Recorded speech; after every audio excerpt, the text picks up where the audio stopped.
On November 8, 2008, Casey Gauntt received a letter his father had written to him in the summer of 1968, while Casey was working on a construction job in Colwood, West Virginia.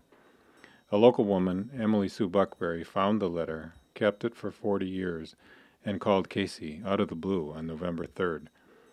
Ms. Buckberry did not know that Casey's father had taken his life in 1970, 2 years after he wrote his letter to Casey, or that Casey's only son, Jimmy, 24, had been struck and killed by an automobile 3 months before her call. This story is told in a previous film called The Letter. The letter was a gift.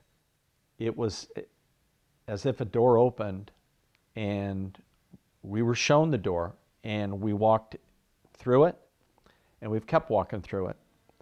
And we are rewarded or shown something new the further we walk.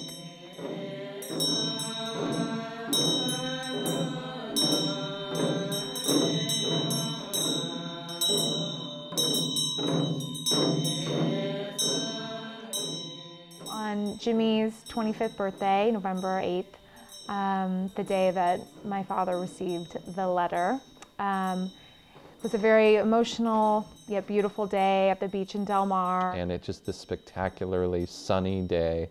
The sea was just calm and tranquil. And it's also that time, 3 months afterwards, where it still hasn't sunk in, but it's hitting you in new waves, and they're more powerful. The further out the breakers are, the harder they hit.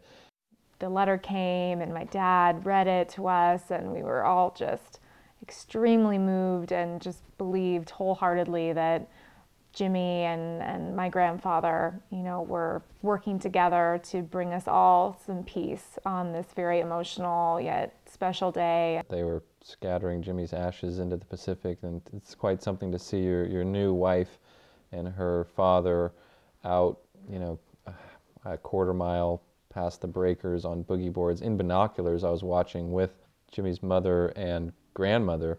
Very emotional. I remember breaking down and Jimmy's grandmother, Barbara, kind of comforting me, and she's a tougher woman, but dear to my heart, but hugging me and knowing that this is very hard to watch, and knowing that here's his 25th birthday, something that we would have celebrated so, boldly and happily, and there we are, in this eerie, sunny silence, and it just was a tough day.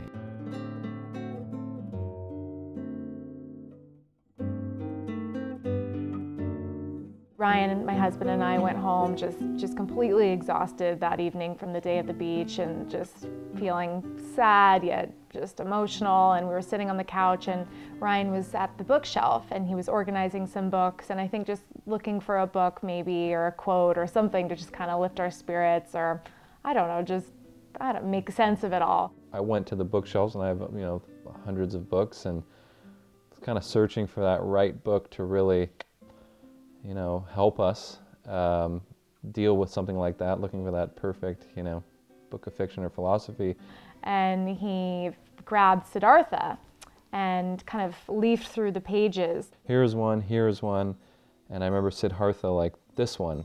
And I said, okay, and I had no idea what, was inside. And I looked at the book and read the card inside, and it was from my brother. Jimmy had this great habit of, for whether it was my birthday, her birthday, Christmas, he would now for Father's Day and Mother's Day for us, he would get us these great books, and then he would write a little inscription to us on the front cover. But on this inscription for the book Siddhartha, it was a note to his sister, to Brittany, on her 25th birthday. And it said, to Brittany, to a future quarter century of passionate pursuits, and said something about, you know, his love for me and how he looked up to me as a sister. He closed it with, "I will love you eternally, Jimmy." And I just started bawling, and also was just in awe at, I mean, call it a coincidence or what, that I'm reading the card that Jimmy wrote to me on my 25th birthday on his 25th birthday.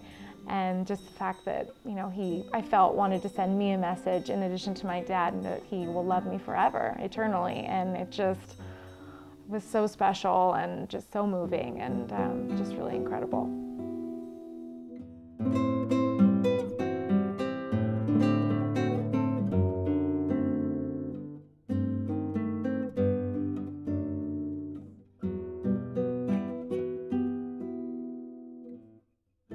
One of the things we've learned from, you know, all that's happened is, you may think it's over.